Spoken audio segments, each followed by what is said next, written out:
네, 미국장에서 불어온 빅테크 훈풍에 국내 시장도 반도체, 특히 온디바이스 테마를 중심으로 강하게 올라오고 있습니다. 큰 이슈 속에서 중심 잡아갈 전략 원의 이상로 파트너와 세워가시죠. 어서 오세요. 네, 반갑습니다. 네, 반갑습니다. 첫 번째 체크 포인트는 역시 AMD가 엔비디아의 독주에 대항할 AI 칩을 공개했다는 겁니다. 미국에서부터 국내 시장까지 열광을 하고 있는데 역시 제주 반도체부터 한번 살펴보죠. 네, 결국 우리가 엔비디아 주가에 대한 하락 원인은 중국의 수출 규제가 문제가 아니었다라는 말씀을 드렸었는데 결국 지금은 이제 경쟁 상대들이 늘어나면서 엔비디아가 가지고 있는 AI 칩에 대한 독과점, 현재는 보면 90% 이상을 AI 칩에 대한 부분을 엔비디아에 의존하고 있습니다. 그럼 그 부분은 이제 깨질 수밖에 없다라는 것을 주가에 미리 선반영했다라고 좀 봐야 될 것 같고, 대신에 이제 국내 팹리스 관련된 기업들도 함께 움직이면서 팹리스 시장이 활성화될 것이라는 기대감이 현재 시장에서 제주 반도체를 비롯한 종목군들이 강세를 좀 보이고 있는 부분으로 봐야 될 것 같습니다. 특히 이제 제주 반도체 같은 경우에는 메모리 반도체에 대한 우리가 이제 팹리스 기업입니다. 이 팹리스라는 게 설계를 한다는 거거든요. 그렇다 보니까 지금 현재 다시 한 번 더 이런 기저효과, 반도체 업황에 대한 기저효과가 나타나면서 이 제주 반도체가 오늘 급등하는 양상들도 함께 보이고 있는 모습이고, 저희가 이제 11월 22일 날 말씀드리고 난 다음에 오늘까지 약 2배 이상 또 종목이 크게 급등하는 모습이 나타났습니다. 제주 반도체가 항상 따라다니는 그 꼬리표 한 가지가 또 M&A 이슈가 함께 존재하는 기업입니다. 그래서 지금 시장에 노출되지 않는 제가 볼 때는 재료가 있을 가능성이 대단히 높다라고 보거든요. 그래서 좀 더 추가적인 상승을 좀 더 눈여겨볼 수 있는 전략으로 말씀을 드리겠고, 자, 그리고 이제 오늘 또 봐야 되는 것이 오픈엣지 테크놀로지라는 기업이 있습니다. 이 오픈엣지 테크놀로지가 한국의 ARM이라고 해서 칩리스 관련된 기업입니다. 그래서 지금 현재 오픈엣지 테크놀로지 같은 경우에도 팹리스 기업들이 많아지다 보니까 이 칩리스에 대한 단계도 좀 더 확장될 것이라는 얘기가 나오면서 또 오픈엣지 테크놀로지가 또 강세를 보이는데, 오늘에 대한 상승 의미를 좀 둘 수 있는 상승입니다. 그래서 오픈엣지 테크놀로지 한번 눈여겨볼 필요가 있고, 오늘 자율주행 관련된 칩 회사들도 함께 움직이거든요. 이런 것들은 팹리스 관련된 기업들에 대한 움직임이 이루어지면서 동조하고 있는, 그리고 뭐 텔레칩스라든지 넥스트칩 또는 이제 칩셋 미디어도 함께 움직이는 모습들이 나타난다라는 거고, 우리가 이 팹리스 관련된 부분은 디자인 하우스와 함께 엮여서 봐야 되기 때문에 좀 더 큰 흐름으로 이해를 하고 보시면 좋을 것 같습니다. 네, 온디바이스 대장주로 꼽히는 제주 반도체. 최근 온디바이스가 조금 주춤할 때도 제주 반도체는 좀 굳건하게 주가가 좀 보였는데 M&A라는 그런 좀 숨겨진 이슈가 있었을 수도 있겠습니다. 두 번째 체크 포인트, 전공정 장비주들도 강하다고요? 바로 들어가 볼까요? 이게 우리 시청자분들이 이 반도체 얘기만 나오면 머리가 상당히 아파하시는 분들 많으십니다. 쉽게 생각을 해보시면 우리가 그림 그리는 과정으로 우리가 예시를 들어드릴 수 있는데, 그림을 그릴 때 도화지를 먼저 사야 되잖아요. 그 도화지를 사는 과정이 칩리스입니다. 그러니까 도화지에 그림을 그려야 되니까요. 대신에 이제 거기에 대한 스케치를 하게 됩니다. 먼저 우리가 연필로 스케치를 하게 되는데, 이 스케치를 하는 작업을 우리가 팹리스 단계라고 얘기를 하는 거고, 스케치를 하고 난 다음에 색칠을 해야 되는데, 그 색칠을 하는 것을 전공정 장비들이 색칠을 하는 겁니다. 그 다음에 이제 후공정은 뭐냐면, 후공정은 수정을 하고 거기에 따른 비표를 하고 거기에 따른 전시를 하는 것을 우리가 후공정이라고 생각하시면, 우리가 색칠이 중요합니까? 아니면 스케치가 중요합니까? 가장 중요한 건 색칠이겠죠. 먼저 스케치를 먼저 잘해야지만 색칠을 잘할 수 있는 거잖아요. 그러나 스케치가 가장 중요하기 때문에 팹리스 기업들이 현재 재평가를 받는 거고, 그 다음에 이제 색칠 과정이 상당히 중요한 역할을 하는 건데, 그렇다 보니까 이런 전공정 장비 관련된 기업들도 오늘 함께 강세를 보이고 있는 과정이라고 좀 보시면 되겠습니다. 그러면 이 전공정 관련된 부분 자체에서도 현재 오르는 기업들의 공통점은 국산화율이 높은 공정에 대한 종목군들이 강한 움직임을 보입니다.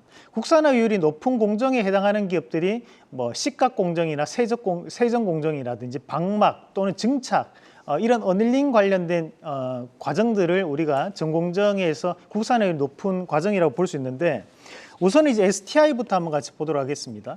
STI가 2022년도에 삼성전자 협력사로 다시 한 번 더 지정이 되면서 좋은 모습을 보이고 있고, 마찬가지로 전공정 단계에 해당하는 기업이기 때문에 오늘도 다시 한 번 더 강세를 보이고 있는 모습이고요.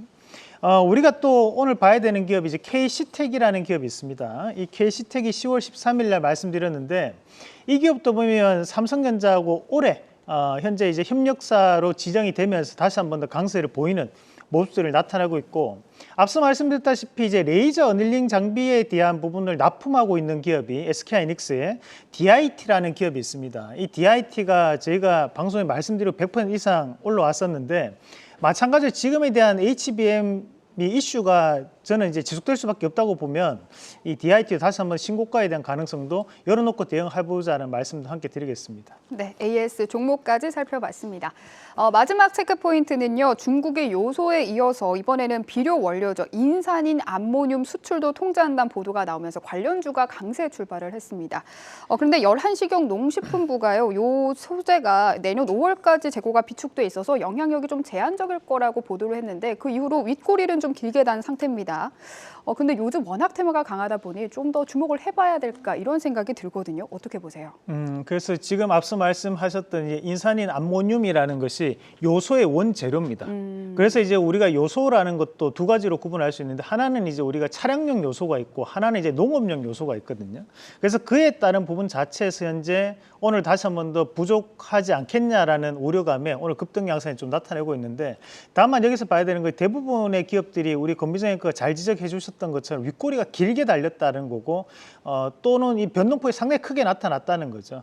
우리가 이제 요소 관련된 부분 자체에서의 연속성은 결국 부족해지면 여기에 따른 부분에 상승을 할 수 있지만 부족하지 않는다라는 것은 결국 상승에 대한 부분이 제한될 수밖에 없다고 봐야 되거든요. 그래서 앞서 봤던 뭐 가상화폐라든지 또는 STO와는 조금 다른 흐름이 나타날 수 있기 때문에 이건 이제 트레이딩 관점에서에 대한 대응만이 필요한 그런 자리라고 보고, 오늘 뭐 조비나 효성 OMB, 뭐 남해화학 같은 기업들에 대한 강세가 좀 나타났었는데 결국에 농업 비료 관련된 기업들입니다. 이런 기업이 보이는 것보다는 저는 이제 이 요소에 대한 대체제에 대한 역할을 할 수 있는 것이 암모니아거든요. 그럼 암모니아에 대한 부분 자체 연구 개발이 좀 더 이어질 수 있다고 보면 오히려 대형주권 안에서는 롯데정밀화학 같은 기업들이 현재는 재평가를 좀 받을 수 있는 단계라는 말씀도 함께 드리겠습니다. 네, 좋습니다. 오늘 한눈에 정리할 관련주는요. 반도체 소재 관련주입니다. 한번 살펴볼까요?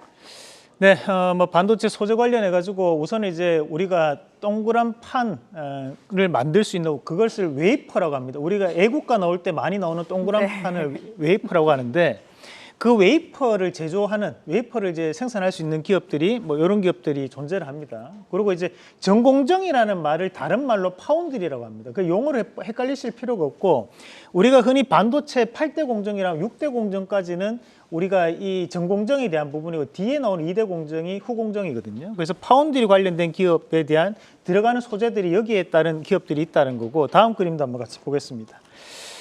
다음 그림 보시면 이제 후공정, 우리가 흔히 이제 테스트 및 패키징을 할 때 그에 따른 부분 자체에서 쓸 수 있는 후공정 관련된 기업들이 존재를 하고, 여기 밑에 보면 이제 PMT라는 회사는 과거에 이제 마이크로 프렌드가 사명이 변경됐습니다. 그래서 그런 부분까지도 참고를 조금 하시면 좋을 것 같다 말씀까지 드리겠습니다. 오늘의 원픽 바로 공개하겠습니다.